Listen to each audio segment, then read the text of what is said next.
Sauf que l'avion perd de l'altitude. On fonce sur les arbres. Et je n'aurai pas le temps de sortir les trains d'atterrissage. Mais y a quoi qui va? Ce qui va, c'est que je suis là.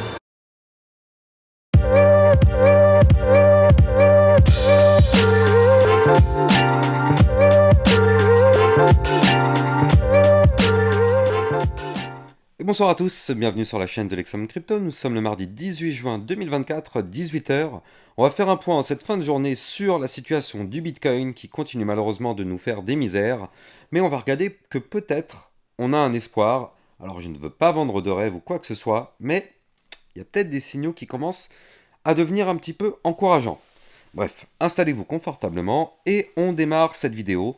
Mais avant tout, je rappelle bien sûr que tout ce que je vais dire dans cette vidéo n'est en aucun cas un conseil financier, c'est à vous de faire vos propres recherches. Et n'oubliez pas que le trading de crypto-monnaie comporte des risques de perte partielle ou majeure. Alors, du côté de notre Bitcoin, bon, on va commencer par la mauvaise nouvelle. La mauvaise nouvelle, c'est que là, actuellement, on voit qu'on est en train de tenter la cassure, malheureusement, du triangle qu'il ne fallait pas casser. Bon, c'est de la vue jour. Donc là, actuellement, il reste encore 7h58 minutes. Tout est encore jouable. Mais en tout cas, c'est sûr que ce serait une première mauvaise nouvelle de clôturer la journée en dessous des 65 535 $. C'est une zone de support, ça correspond au bas du triangle de compression. C'est une zone d'espoir à ne pas perdre, parce qu'effectivement, si on casse effectivement ce triangle par le bas, alors oui, ça limite encore plus les chances d'avoir une remontada. Bien sûr, tous les niveaux clés qu'on casse par le bas se transforment en zone de résistance par la suite. Donc là, on voit que du côté du Bitcoin, on a chuté et on a été chercher le support suivant, qui se trouve directement à 64 464 $. Très bien. Donc là, pour l'instant, on est posé sur le support. En plus, on a la moyenne mobile sans période. Donc, ok, on est bien sur ce niveau clé de support. On aimerait maintenant voir un petit rebond pour essayer de clôturer la journée en protégeant le bas du triangle de compression.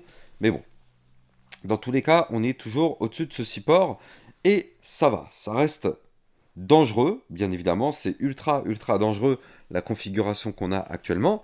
Je rappelle qu'on est toujours sous la menace du double top qui est ici.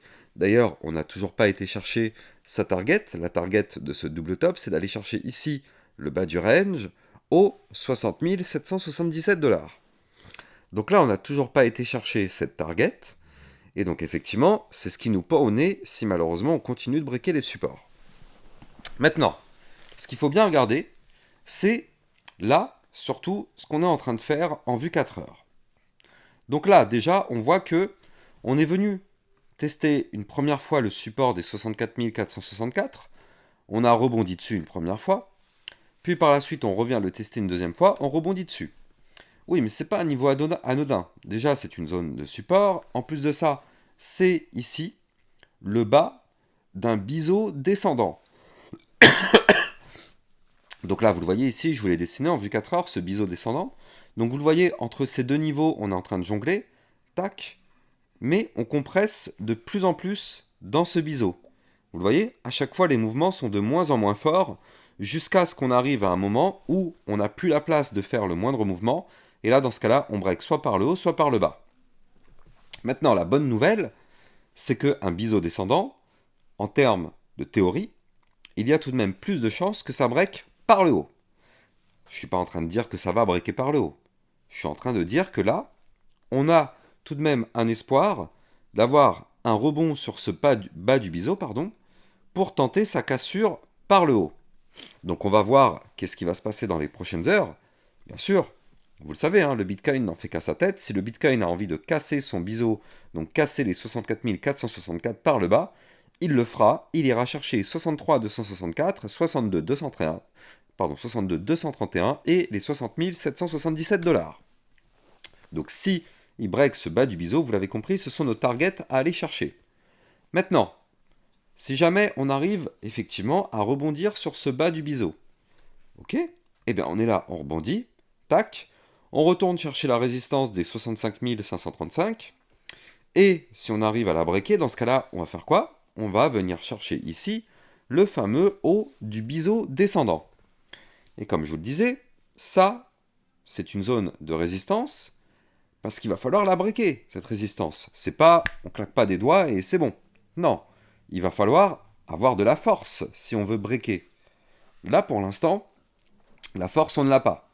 Donc si les boules veulent se manifester, eh ben, ils auront intérêt à le faire ici. Les baleines, là, tous ceux qui veulent effectivement faire pump le Bitcoin, c'est ici qu'il va falloir se manifester.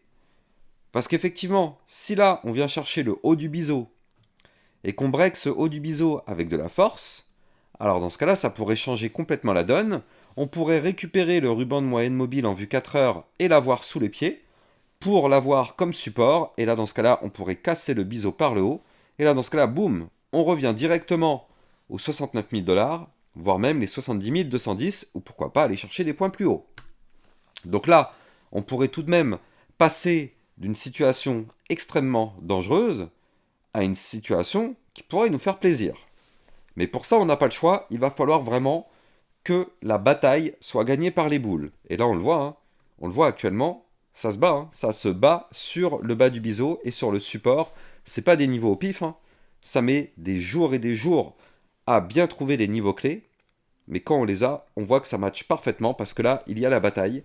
On va voir si effectivement les boules vont réussir à valider et à garder ce biseau intact pour avoir le fameux rebond et casser ça par le haut. Encore une fois, je rappelle, en termes de probabilité, les probabilités sont plus fortes pour une cassure de ce biseau par le haut plutôt que par le bas. Mais ça ne veut pas dire que ça ne peut pas breaker par le bas. En ce moment, on le sait, on a quand même une macroéconomie dégueulasse, et on a aussi d'ailleurs, il faut le noter, un dollar qui est très très fort. Regardez ce dollar index, qu'est-ce qu'il nous fait? Ça, c'était ce qu'on ne voulait absolument pas voir. Il est en train de nous faire le pire des scénarios, parce que regardez ça. Ici, je vous avais parlé qu'on était sous la résistance des 105,26. Là, on voit que la semaine dernière, on avait clôturé au-dessus, donc cassure de résistance validée. Qu'est-ce qui se passe quand on casse une résistance? On revient la tester pour faire le pullback. La résistance se transforme alors en support, donc là c'est le cas. La résistance des 105,26 actuellement est une zone de support pour le dollar. On est au-dessus, on revient la retester. Pour l'instant ça tient. Attention à ne pas rebondir sur ce support sur le dollar, parce que je rappelle que là, en vue hebdomadaire, on est en train de former une tasse avec une anse sur le côté sur le dollar index, qui est une figure chartiste de retournement haussier. Et vous le savez, si le dollar se met à pump, le Bitcoin et les assets à risque vont s'effondrer. Donc là, on est en train de former un pullback quasi parfait, et pour l'instant, on voit que le pullback a l'air de se valider. Alors l'avantage, c'est que c'est de la vue hebdomadaire, donc bon, on a encore le temps, on est en début de semaine, on va voir si on arrive sur le dollar à repasser en dessous et clôturer en dessous, ou malheureusement, rester au-dessus, voire même casser le dernier plus haut, valider la ta séance, et là, on risque d'avoir un dollar qui monte, et un Bitcoin par la même occasion qui chute. Mais là, du coup, ça arrive pile poil au moment clé où notre Bitcoin est sur le bas du biseau, et ben on a un dollar index qui est sur le support du pullback. Donc la corrélation est juste parfaite. Qui va gagner? Qui va gagner entre le dollar index qui tente de rebondir sur le support et le Bitcoin qui lui aussi tente de rebondir sur le support? Quel support va lâcher en premier? C'est toute la question justement. Et donc ça, on aura la réponse de toute façon dans les prochaines heures. On va voir comment le dollar index va se comporter, les impacts que ça peut avoir sur le Bitcoin. Mais vous l'avez compris, le Bitcoin, quoi qu'il arrive, ne doit pas breaker les 64 464 $. Sinon, vous l'avez compris, ce serait une porte ouverte pour pourquoi pas aller chercher le bas du range à 60 777 et pourquoi pas aller chercher des points plus bas. Je rappelle que vous pouvez utiliser mon lien de parrainage Binance en description de cette vidéo pour trader un maximum de crypto-monnaies. Ça vous permet d'avoir un bonus à vie sur vos frais de trading et surtout ça vous permet de trader sur une plateforme sécurisée vu qu'elle est enregistrée PSAN auprès de l'AMF. Moi j'ai plus qu'à vous souhaiter une excellente soirée. On espère vraiment que le Bitcoin va se reprendre, va valider le biseau descendant pour qu'on ait une belle surprise, pourquoi pas la semaine prochaine ou cette semaine. On croise les doigts et demain matin rendez-vous 8h pour une prochaine analyse technique. Ciao ciao.